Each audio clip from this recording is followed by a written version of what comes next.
বলছি মালিক তুমি যদি দিতে পারো তোমার কেউ বাধা দিবে না রে মালিক, তুমি একটু আমারে বাচ্চা দাও, আমার সংসারটা বেদনাময়, আমার স্বামী আমারে দেখতে পারে না, মানুষ আমাকে বিভিন্ন বন্দা নারী বলে গালি দেয়, আমি কষ্ট পাই মালিক, হয়তো আমি কোনো অপরাধ করে ফেলেছি, অন্যায় করে ফেলেছি, আমার অন্তরের সাথে জুলুম করেছি রে মালিক, আমি গোপনে গোপনে তওবা করলাম, কেউ আমারে দেখে না মালিক রে, আমি জানি তুমি দিবা না, তবে আমিও জানি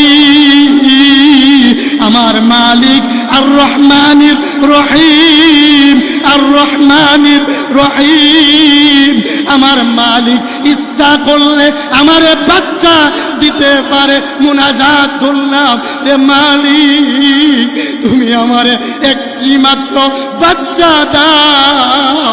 আমার আল্লাহ ডাক দিয়ে বলে মহিলা রে, যখন তুমি আমাকে শুনেছ আমি বাচ্চা দেব না আলহামদুলিল্লাহ বলেছ রে মহিলা, তখন থেকে সিদ্ধান্ত নিয়েছি তোমারে শুধু বাচ্চা দেব না, তোমার পেটে আমি আল্লাহ একটা ওলি বানাইয়া দেব। জোরে কোন আল্লাহু আকবার।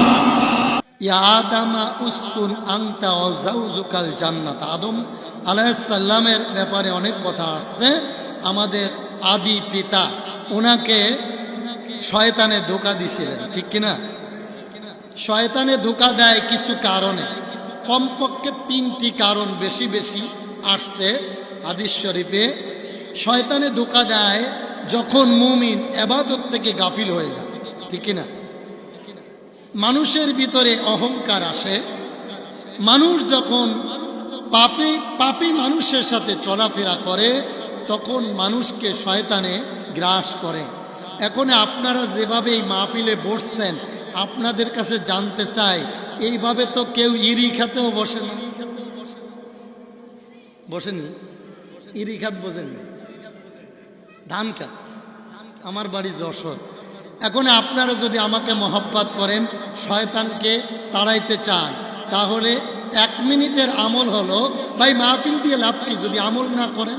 আমরা হুজুররা বর্তমানে আমলের রস করি না, আমি ওহাবি, চুন্নি, খারেজি, আলিয়া, কওমিয়া, আওয়ামী লীগ, বিএনপি, খালেদা, আসিনা, এইভাবে আলোচনা করে 1 ঘন্টা করে কয় দেন 50,000 টাকা। লাভ আছে কোনো? আমি মনে করি যে হুজুরের টাকা দাবি করে নিব, ওটা কুরবানির গরু ছাড়া কিচ্ছু না। কথা কয় না, কথা কয় না। তো এই জন্য আমি বলবো, আমি ওয়াজ করি, চেয়ারে যখন বসি মনে মনে ভাবি হক কথা বলবো, এরা যেন জীবনে আমারে দাওয়াত না দেয়। কথা কয় না, কারণ রিজিকের মালিক আমি হক কথা বলবো, এইখানে দাওয়াত হবে না কিন্তু আশেপাশে হবে। কয় তো অতএব আমিও কোনো কন্ট্যাক্ট করি নাই। হ্যাঁ, আমার একটা মাহফিল আছে সৈয়দপুর, বলছে হুজুর আপনার আগে আপনি কিছু টাকা পাঠাই দিই, আর না বিমানে আসবেন টিকিট দিই। আমি কইলাম আমি এত বড় হুজুর না, আমি আসবো, আলোচনা শোনার পরে আপনারা বসে কয়েকজন বলবেন আমি কয় টাকার হুজুর, এই টাকা দিবেন। কথা কয় না, কথা কয় না। তা আপনারা ঠিক বলতেছেন, কিন্তু প্রথম আমলটা এখনো হয় না। সবাই আসেন আমার কাছে, আসেন 1 মিনিটে সবাই আসেন।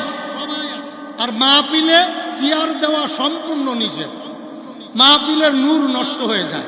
আমি জানি যারা চেয়ারে বসছেন ওরা মান্যগণ্য, আমার তো মান্যগণ্য এখনে কেউ নেই। আমি জানি আমার থেকে বড় বড় হুজুর বসে আছে, কিন্তু এখনে এই মুহূর্তে 1 ঘন্টায় আমি সকলের উস্তাদের আব্বা। কথা কয় না, আমি কি উস্তাদ না, আমি আপনাদের আব্বা। অর্থাৎ মহব্বতের সামনে বসে, এখনো কিন্তু আসে নাই, শীত তো পড়ে নাই।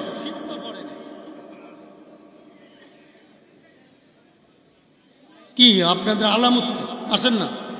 একেবারে সামনে, একেবারে সামনে। আমি ইরি খাতে ওয়াজ করতাম না।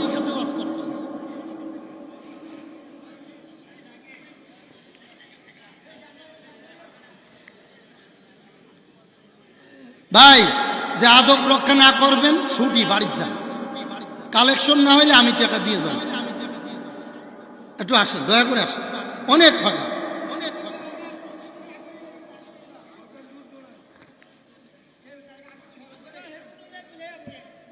এবার খেয়াল করেন, শোনেন, হেদায়েত কোনোদিন লাঠি দিয়ে হয় না, কথা কয় না। হুদাল্লিল মুত্তাকিন, হেদায়েতের মালিককে আরো জোরে নবীজি। এই যে এই একটা লোক আমার সামনে এসে বসছে, চেয়ারে বসছিল না, আজ খোদা কা হি মে তৌফিক কে আদব বিয়াদব মাহরুম গাছ আজ ফজলে রব। যার আদব নাই, খোদার কসম তার প্রতি রহমত নাই। কত বড় বড় হুজুর দেখছি আমার সাথে লেখাপড়া করতে, 1 নম্বর ছাত্র, বেয়াদবির করার কারণে রিক্সা চালায়। আর আমরা এত ভালো ছাত্র ছিলাম না, আদব ছিল, হাজার হাজার মানুষের সামনে কথা বলে, ঠিক কিনা? তো আমি আপনাদের সামনে একটি সূরা তেলাওয়াত করেছি। সূরাটার নাম কি? সূরাতুল ফাতিহা। নাম কি? আরো জোরে কোন? দেখুন, আপনারা রাগ করবেন না, আমি একটু বেশি কথা বলবো, আমি তো মেহমান, আর রাগ করলেও সমস্যা নাই, মাইকেতে নেমেই আমি ভাগবো, আমার পাইতে নয়। তো এই সূরা ফাতিহা, এখানে আমি যদি এক এক করে দাঁড় করাই যে আপনি সূরা ফাতিহা বলেন, তো খোদার কসম শতকরায় 80 জনের সহি হইত না। কতক্ষণ না? আরো জোরে কোন? আমি মনে করি মাহফিল যারা করেন, মাহফিলের দাওয়াত দেওয়ার পরে হুজুরদেরকে বলে দিবেন, হুজুর আপনি এই সূরার আলোচনা করবেন, আপনি এই সূরার ওয়াজ করবেন, আপনি এই সূরার ওয়াজ করবেন। তাহলে হুজুরেরা আলটু ফালটু ওয়াজ করার কোনো সুযোগ পাইত না।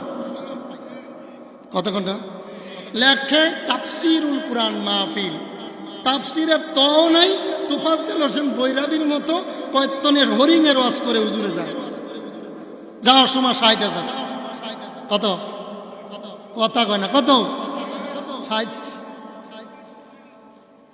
আরো 30,000 আগে, কথা কয় না। আসার পরে ওয়াজ নাই, এতে ওহাবি, এতে চুন্নি, এটা তাহিরি, এটা তারিকি, এটা সাইদি, এটা যুক্তিবাদী, ওয়াজ শেষ। আমি করলাম কি, আপনি পাইলেন কি? কথা কন না, একটা কথা কইবেন না, যে কথা কইবেন তে ওয়াজ করবো, আমি নিচে বসে শুনবো, অসুবিধা আছে? ওয়াজআলনা নাওমাকুম সুবাতা, আর ঘুম ও ইবাদত 12টার 1 মিনিট পরে ওয়াজ হবে না, কি কর? এই ওয়াজ দরকার নেই। তো সূরা ফাতিহা এটা হলো উম্মুল কোরআন, কোরআনের মা। সুবহানাল্লাহ বাড়ি যে কইেন, আরো জোরে না, ফাঁকা দিয়ে না, আপনার লাগলে আপনি এনে যাবেন। তো উম্মুল কোরআন, কোরআনের কোরআনের কোরআনের মা। এমন ওয়াজ খাওয়া মজগে যাতে 10 বছর মনে থাকে ইনশাআল্লাহ। কোন আল্লাহ রাব্বুল আলামিন বলেন, যেই মুমিন সূরা ফাতিহা জবান সহি করে, মিথ্যা বলে না, বাটপাড়ি করে না, ভাতিজার জমিন ফাঁকি দেয় না, কোনো খারাপ কাজে নাই, গীবাত করে না, মুনাফিকি করে না, শিরিক করে না, দিলটা ভালো, জবানটা ভালো, সূরা ফাতিহা পড়ে কোনো মুমিন যদি 1 গ্লাস পানিতে ফুৎকার দিয়ে ক্যান্সার রোগীরে খাওয়ায়, আল্লাহর কসম করে বলি ক্যান্সার রোগ 7 দিনে ভালো হয়ে যায়। জোরে এখন আল্লাহু আকবার। কি রোগ? জোরে কোন? এখন আমার কাছে এসে দোয়া চাইছে মাদ্রাসার হুজুরে, হুজুরের নাম কি? হ্যাঁ, জাহাঙ্গীর না জাকির? জাকির, জাকির ভাই, মাশাআল্লাহ ভালো লোক, ওনার একটা চেয়ার ধরেছে, আলেম। তো আমার কাছে আসছেন, পানিতে ফুক দিস।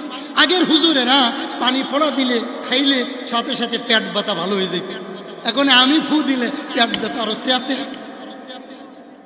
কারণ কি? আমার জবানটা, আমার দোষ বলতেছে হুজুর কেন, আমার জবানটা ভালো না, কি না, ঈমান ঠিক নাই। এই জন্য কাজ আমাদের ভিতরে সব থেকে আল কিবরিয়া রিদা, আমাদের ভিতরে অহংকার বেশি। মনে করেন উনি হাজি সাহেব নিয়ে আপনি হজ করছেন কয়বার? নিজের টেয়া না শ্বশুর বাড়ির টেয়া, যাই হোক হজ করছে, মনে